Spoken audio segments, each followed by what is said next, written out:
Nicolas Cage. It is no surprise that the Oscar-winning actor was destined to be an amazing talent. Born Nicholas Kim Coppola, the movies were in his blood. It all started with his great-grandfather Coppola, who lived above and owned a movie theater during the 1920s. He imported movies from Italy for the Italian immigrants in the neighborhood. The next generation brought Nicholas's grandfather, who was an Oscar-winning musical score composer. After that came famous uncle Francis, and then his daughter Sophia, both Oscar-winning directors. But for Nicholas, it's not just a case of working in the family business. With one Oscar already under his belt, this actor's talent runs so deep that he can play any genre, any time period, any character, and succeed. I have scripts that come to me that are from across the board. There are comedies and actioners and dramatic films, and that's really where I wanted to be. I wanted to have the luxury, because I'm kind of a complicated guy. On January the 7th, 1964, Joy Vogelsang and August Coppola welcomed their third son into the world in Long Beach, California. Joy was a celebrated dancer and choreographer, while August was a comparative literature professor who also taught film. Nicholas actually compared his father to legendary screen actor Sean Connery. I grew up with my father, who's a man who's very intimidating to be around, because he has that sort of larger-than-life presence, like he's going to start conducting Beethoven at any minute, and he looks like Sean's. Unfortunately, Nicholas's parents divorced when he was only 12. His mother, Joy, was a very creative woman, but she was also a depressive and found herself in and out of hospitals, leaving Nick plenty of time to be on his own. He took refuge in his collection of comic book heroes and movies. I think whenever the family structure does not provide a lot of care for a young person is going to find a way to soothe. This can take the form of going into a fantasy world of comic books or movies where the hero wins and the villain is punished, a very safe place where the young person can find nurturing and soothing. You know, it was, I loved film, I loved movies. I was trying to find a way into the TV set when I was 6 years old, and then when I was 14 I discovered James Dean in East of Eden, and that really connected me with film acting. It made it clear to me that this was something, you know, that can really move people. As a teenager, he'd already found his calling. During his 15th year, Nicholas enrolled in San Francisco's American Conservatory Theatre. At just 17, Nicholas decided to incur his father's wrath and drop out of school. He decided school was over, acting just couldn't wait a minute longer.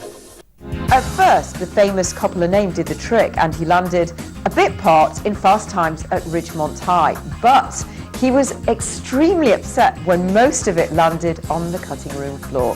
Then, in 1983, Nicholas helped his uncle Francis out with the auditions for Rumblefish. Well, he was so good at rehearsing opposite the other actors that he himself landed the part of Smokey. As he says, though, it wasn't a cakewalk. Fear, discomfort, not knowing what to do, out of my element. He got another part the same year for a teen comedy called Valley Girl, and this time it was pure luck, no nepotism involved. What happened was a casting agent was considering people for the part of the punk rocker Randy in the film, and she stumbled upon Nick Cage's picture and thought, this is the guy for the job. He landed the role, and there was no looking back. It was his big break. No longer wanting to ride on the coattails of his famous family name, he officially changed his name to Cage. Acting for me has kept me balanced. I've acted because you know, I needed to. It was a survival thing. It channeled a lot of stuff, you know, that I had as a young man. In 1986, Uncle Francis called upon his talented nephew again for the comedy period piece, Peggy Sue Got Married. Coppola had to defend the decision to cast his nephew to studio execs, but it paid off. The movie did get considerable attention for the young actor, particularly from singer-actress Cher, who persuaded producers to cast him opposite her in the hit comedy Moonstruck. Okay, Moonstruck, scary, fun, exploring. Moonstruck certainly was my sort of introduction into the romantic genre. The film was a smash hit. Nicholas won a Golden Globe and Cher won the Oscar that year. The unique actor also caught the attention of the talented directors, the Coen brothers, who decided to cast him as a very quirky character in their comedy Raising Arizona. Nicholas, in order to interpret the role, channeled a cartoon character. Woody Woodpecker is a character that has brought me a lot of laughs as a child, and I thought it was interesting to model this H.I. McDonough in Raising Arizona after Woody Woodpecker's personality. It was very liberating, a liberating chance to not try to be so natural, not try to be so real, to break free. Coming up, Cage opens his heart to a young Patricia Arquette. Talking with Patricia for just a couple of hours, the 23-year-old decided there and then to propose marriage. He thought he just found his soulmate.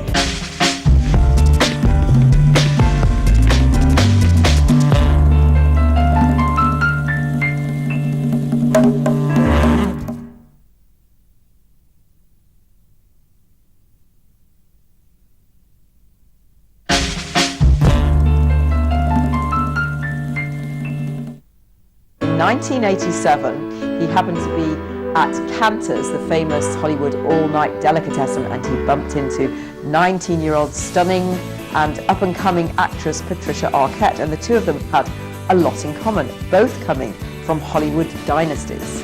Talking with Patricia for just a couple of hours, the 23-year-old decided there and then to propose marriage. He thought he just found his soulmate.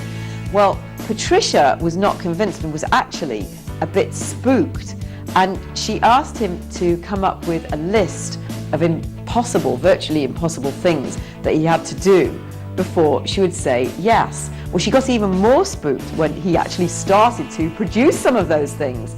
So she turned him down. Marriage would have to wait till a bit later on another chance encounter. In 1990, the 26-year-old starred in the dark, twisted drama Wild at Heart. Well, David Lynch, the movie's director, was so impressed by his intensity and talent, he called him the jazz musician of all actors.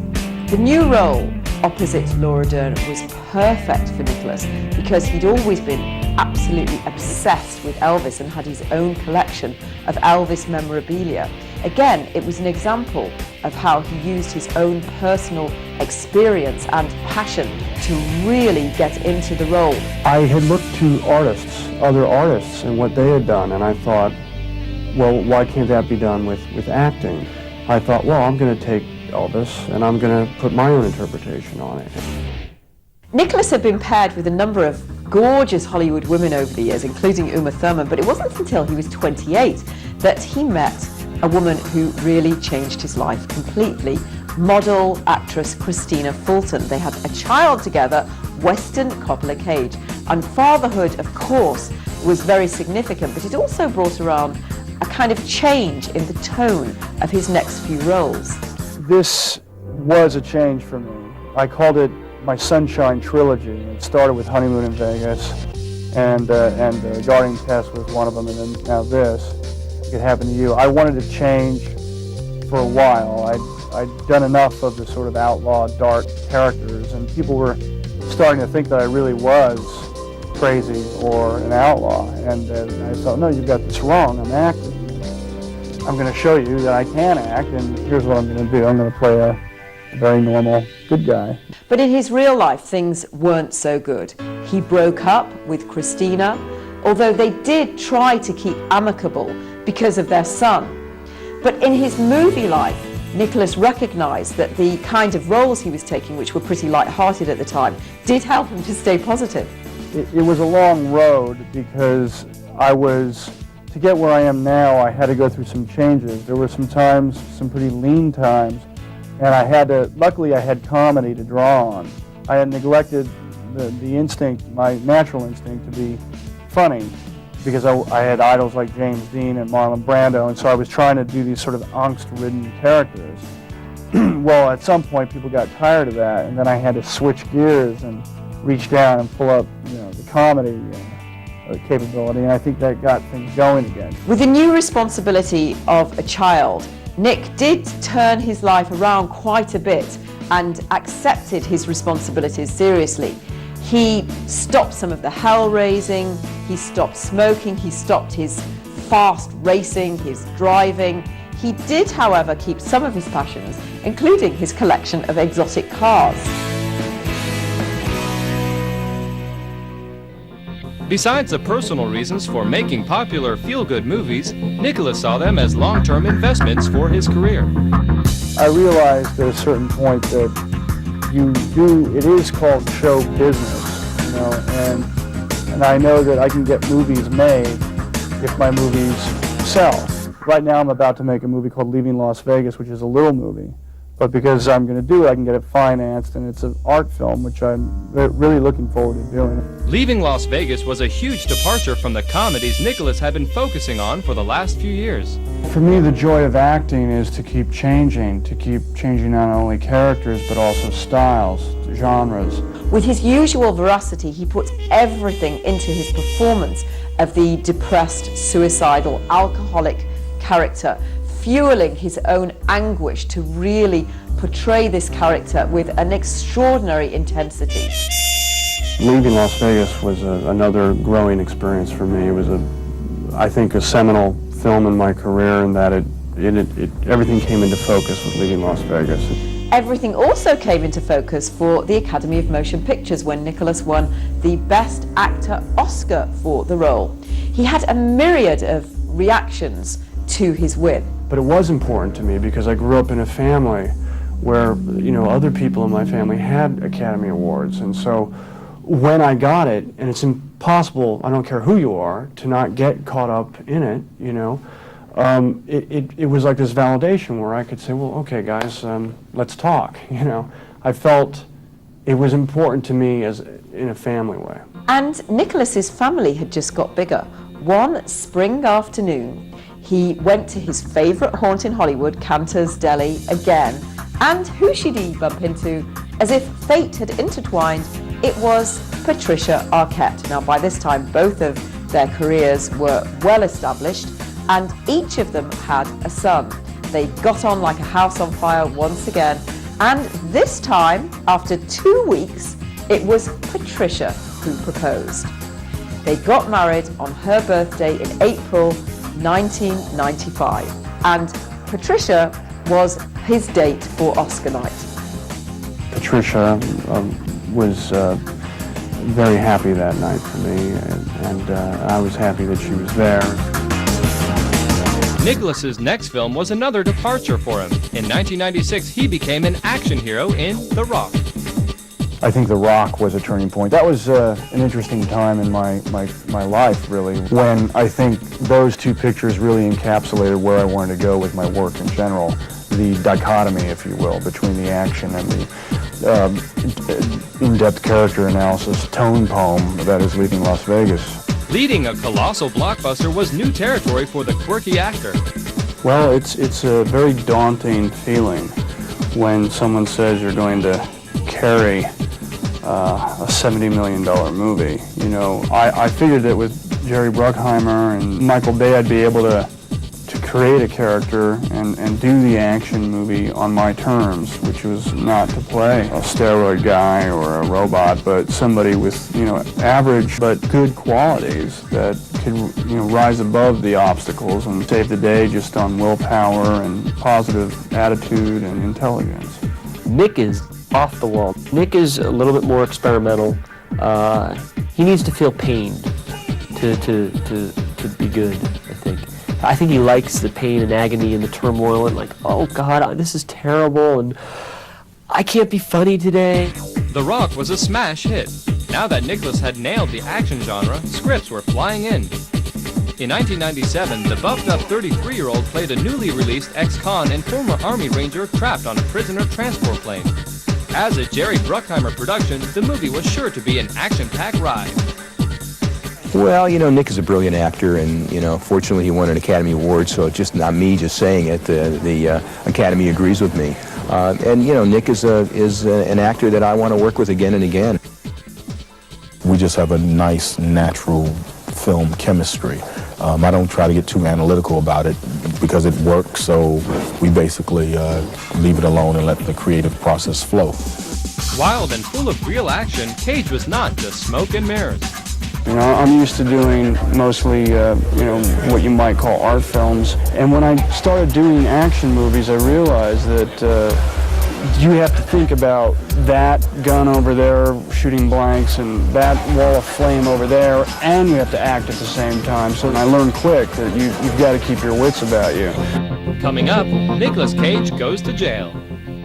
I was on the yard with 3,000 hardened killers, you know, and that's a weird feeling.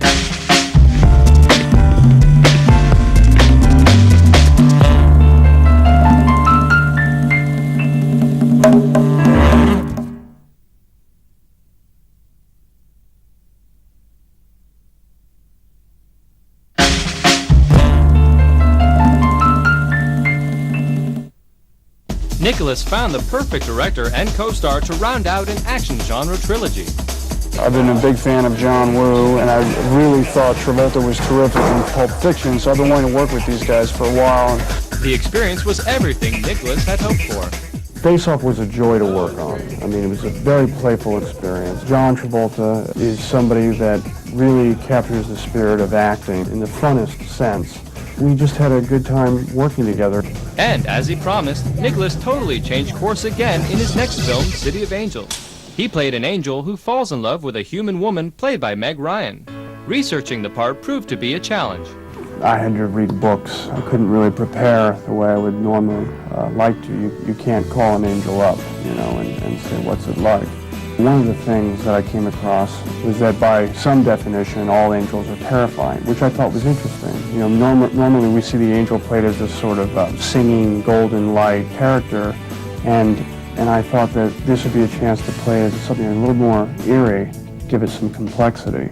And director Brad Silberling found that Nick had the unique qualities to make the character Seth come to life. I felt when I was reading the script the first time and every time subsequently that we really needed somebody with the strength of a silent film star. So much of the Seth character that we meet is without words. I'd always admired Nick's work, but I sat down with him. What I saw in his eyes was remarkable. I mean, he was able to convey so much without opening his mouth. So he was sort of the perfect choice. I can't imagine it now with anybody else. The movie was a hit, but always restless for something new. That same year, Nicolas tried his hand as a shady police detective in Brian De Palma's Snake Eyes. You know, with City of Angels, I was more reserved. So by the time I got to Snake Eyes, I was excited to go. You know, I wanted to get out of my, you know, tight jacket and just explode.